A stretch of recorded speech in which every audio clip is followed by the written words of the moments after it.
Muslimin muslimat yang dimuliakan Allah Subhanahu wa taala, sampai masanya tiba, datang malaikat membawa kain kafan min nur, dari cahaya, lalu malaikat menampungnya, keluarlah roh, sejuk terasa dari kaki naik ke atas, naik, berhembuslah dia dari mulut.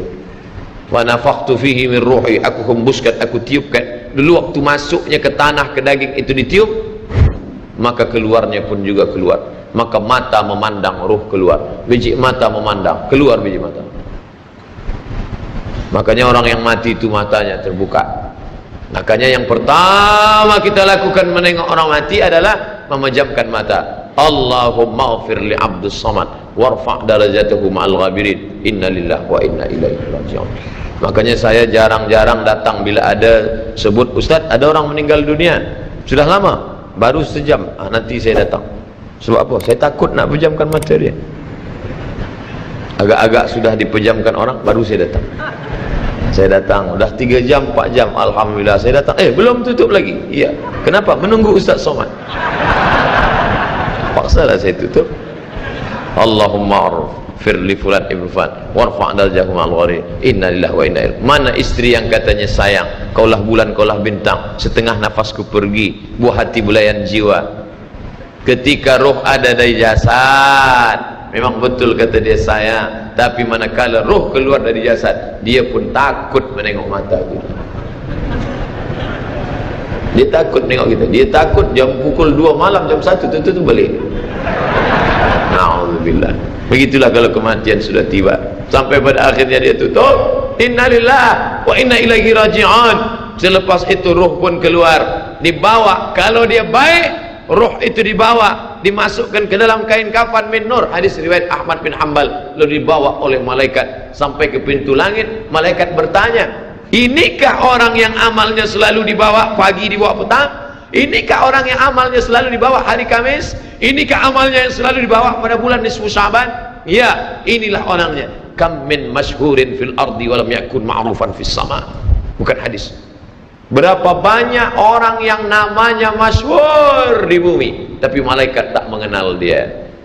Tapi berapa banyak orang yang tak masyhur di bumi, tapi malaikat mengenal dia. Mengapa? Karena amalnya pagi dan petang dibawa oleh malaikat. Orang ini mana? Belum datang. Orang ini mana? Belum datang. Orang ini mana? Belum datang. Disambut dia, disambut kedatangannya. Masya Allah, tabarakallah. Mudah-mudahan kita termasuk orang yang disambut oleh malaikat karena amal soleh kita. Maka bila saya datang di satu majlis, malam tadi datang di Shah Alam, orang menyambut ramai.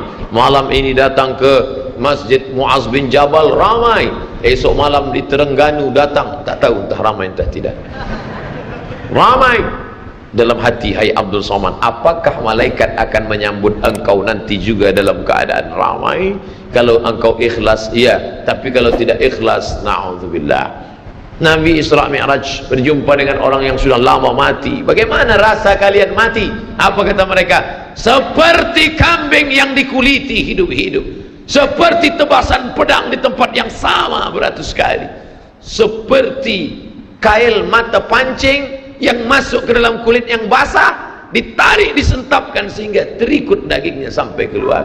Makanya selalu kita berdoa, Allahumma hawwin alaina fi sakaratil maut, taubatan qablal maut, taubat sebelum mati, wa rahmatan indal maut, dapat rahmat ketika mati, wa maghfiratan ba'dal maut, mendapatkan ampunan sebelum mati. Allahumma hawwin alaina fi sakaratil maut. Makanya doa selamat itu baca pelan. Baca pelan, merenungkan. Ini sekarang banyak orang baca doa selamat cepat-cepat. Maut. Apa maut aja nih? Saya tak pernah menghafaz doa itu pakai kertas, tak pernah. Wa taubatan qablal maut, wa rahmatan indal maut, wa maghfiratan, belum pernah. Kenapa Ustaz boleh hafaz? Sebab dulu dibawa oleh ayah, dibawa oleh bunda, dibawa dalam acara tahlil, dibawa dalam kenduri orang mati, dibawa. Tiap hari telinga mendengar Tuan Imam membaca pelan, maka kita ingat, wa taubatan qablal maut wa rahmatan indal maut. Anak-anak kita ini walaupun mereka lari sana sembang sini, tapi telinga mereka mendengar. dan anak-anak ni hafaz. Kadang anak hafaz, ibu bapa tak hafaz. Sebab apa? Sebab dia golden age, usia emas. Mereka hebat, mereka kuat ingatannya, menangkap hafazan itu begitu kuat. Maka kita ajarkan mereka doa itu pelan-pelan. Sebab bila kita ajar kuat-kuat, mereka balik, dia panggil, ibunda dia panggil, cuba kau baca apa doa tadi? Allah maut, Allah maut. Apa mau aja ni? Sebab di Iraq banyak orang mati, sebab di Suriah banyak orang mati, di Palestin banyak orang mati, di Rohingya banyak orang mati. Padahal maknanya amat sangat dalam. Allahumma hawwin alaina, ringankan kami fi sakaratil maut. Tidak ada gunanya amal banyak kalau tidak selamat dalam sakaratul maut. Makanya kita selalu minta kepada Allah, Allahumma khtim lana bi husnil khatimah wa la takhtim alaina bi su'il khatimah. Allahumma ja'al akhir kalamina, jadikan akhir kalam kami inda tihai ajalina, ketika ajal kami sampai, jadikan akhir kalam kami yang terakhir keluar dari mulut kami qaula la ilaha illallah Muhammadur Rasulullah. Allah. Biasa orang takbir ini nak pergi perang, menghadapi sakaratul maut penting juga takbir. Sebab di situ banyak segala macam godaan-godaan. Datang syaitan membawa air, katanya menjelang sakaratul maut itu haus, panas, haus, maka datang syaitan membawa air. Engkau sebut nama aku bagi air. Mau? Kata dia. Mau? Engkau mau? Sebut nama aku.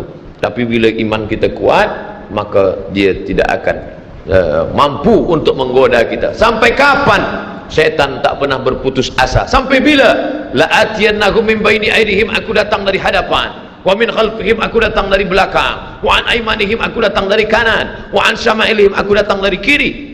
Datang dia, datang dari hadapan, datang dari belakang, datang dari kanan, datang dari kiri. Oleh sebab itu yang banyak tuan-tuan yang ada berada di sini, tolong berzikir semua. Subhanallah, subhanallah, subhanallah. Kenapa?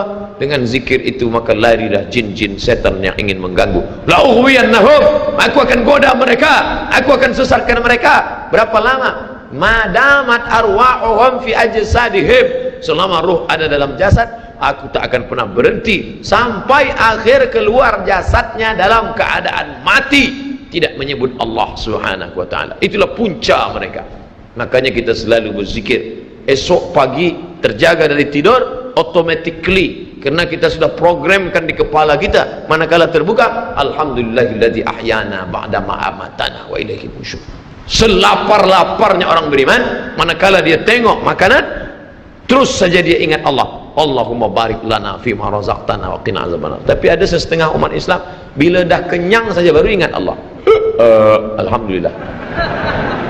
Bila tak kenyang tak ada ingat Allah SWT. Na'udzubillah. Oleh sebab itu maka inilah hidup yang singkat ini. Bila pernah kita bersedekah, itulah yang akan menolong. Laula akhartani ila ajalin qarib, kalau engkau beri aku umur panjang ya Allah, apa yang akan kulakukan? Fa as-sadaqah, aku akan bersedekah. Wa akum minas salihin, aku ingin beramal saleh. Malam ini tajuknya Masya Allah, ini tazkirah terakhir, ini tazkirah akhir, last, dan tajuknya pun akhir pula. Mudah-mudahan ini tazkirah terakhir, tapi bukan terakhir bagi saya. Andai mati tidak masalah. Allahumma ja'al hayata ziyadatan li fi kulli khair. Kalau engkau takdirkan aku besok masih hidup ya Allah, jadikan hidupku itu ziyadatan li, sebagai amal tambahan. Kalau mati malam ini, Allahumma ja'alil mauta rahatan lana min kulli syarr. Kalau aku mati, maka kematian ini berhenti berbuat dosa. Orang beriman tak pernah sedih. Kalau dia mati, berhenti buat dosa. Kalau bertambah pahala. Andai Abdul Somad esok pagi masih hidup, bertambah pahala. Dia akan tazkirah, dia akan bagi pelajaran. Andai Abdul Somad mati malam ini, alhamdulillah, berhenti melihat dosa. Dosa apa? Masuk airport, dosa. Masuk ke plane pesawat terbang, dosa. Dosa apa? Dosa mata. Takkan tak kita tengok? Mata terbuka, takkan kita tutup? Maka orang beriman sentiasa menjaga dirinya, tak pernah dia berkeluh kesah, tak pernah dia mencaci maki. Kenapa aku matikan aku ya Allah, kenapa umurku pendek ya Allah? Ridha kepada Allah. Itu yang selalu kita katakan, raditu billah rabba wa bil islami dina wa bi muhammadin nabiyan wa rasula. Aku ridha. Ada yang lebih hebat daripada haji mabrur, ada yang lebih hebat daripada jihad fisabilillah, ada yang lebih hebat daripada zikir dan baca Quran. Apa dia? Ridha bi qada'illah, ridha menerima keputusan Allah. Makanya banyak lelaki yang ridha manakala meninggal istrinya, datang orang, apa tuan tak menangis? Aku ridha menerima ini Ustaz. Memang dah lama aku tunggu-tunggu. Oh, ini bukan ridha, ini memang penyakit. Oleh sebab itu maka makna ridha adalah tak berkeluh kesah. Setelah orang masuk ke dalam surga, mendapatkan kenikmatan surga, Allah bertanya, "Madza turidun?" Hai penghuni surga, apa lagi yang kalian inginkan? Apa kata penghuni surga? Ridhaka. Tapi engkau sudah masuk surga, ada yang belum kami dapat. Apa dia? Ridhamu. Yang mendapatkan ridha Allah hanya orang yang ridha menerima keputusan Allah subhanahu wa ta'ala.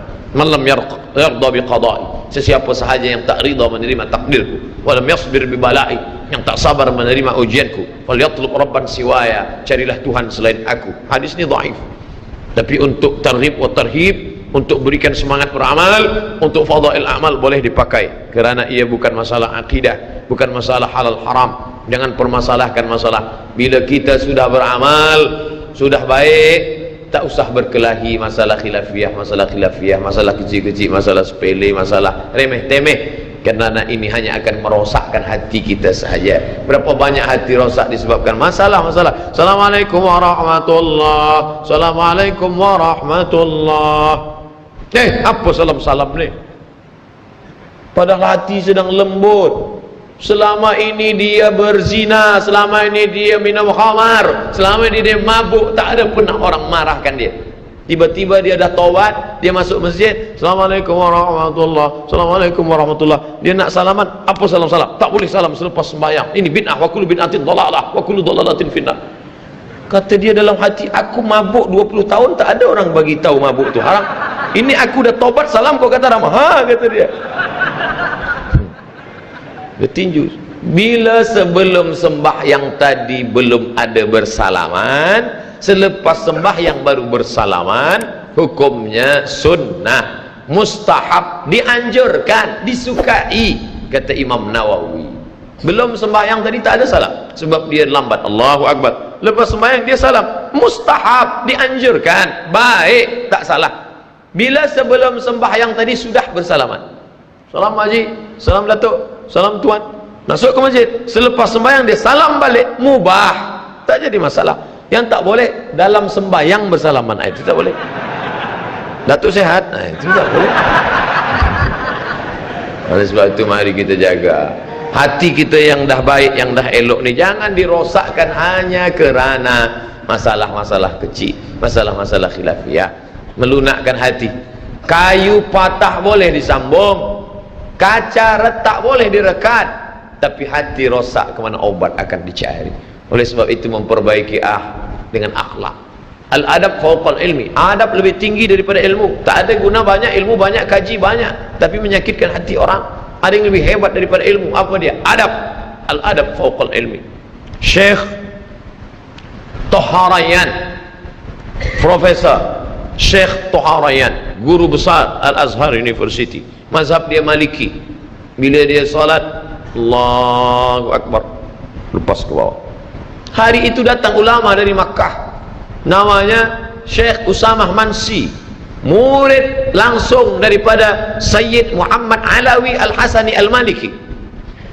Mereka mazhab Maliki, tapi Sayyid Usamah bila dia sembahyang, dia Allahu Akbar.